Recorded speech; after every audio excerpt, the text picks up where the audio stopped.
This Global Trends publication intends to stimulate thinking about the rapid and vast geopolitical changes characterising the world today and global trajectories over the next 15 years. With us now is the publication's principal author and counsellor at the National Intelligence Council, Dr. Mathew Burrows. Dr. Burrows, what are the major global forces that the report highlights over the next 15 years? Well, the biggest thing about global trends is what we call the alternative worlds. So the idea that we're at a historic juncture where we could go in different directions. I mean, we're fairly optimistic that we will go towards a more cooperative world, a world that continues to grow, but you could easily say where we would get off track. The publication notes that the Chinese economy is likely to surpass the US economy in the next 2 decades. Will the US lose its superpower status? It won't lose its superpower status. Certainly at that time, US probably will remain still the world's biggest global power.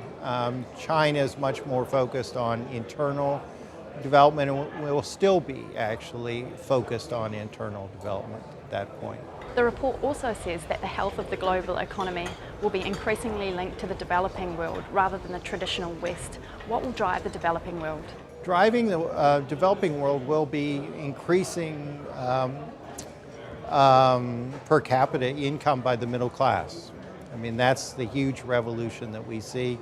And for the most part, it's a good thing happening, but it sets in place a dynamic which will continue to propel growth forward.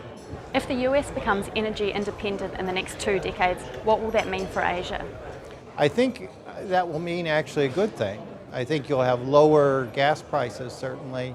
And if the oil scenario, we have a couple of oil scenarios there, but the one where the US really becomes like a Middle East producer, I think that will lower oil prices. So in many ways for Asian economies that really depend on importing their energy, this is going to be a good news story.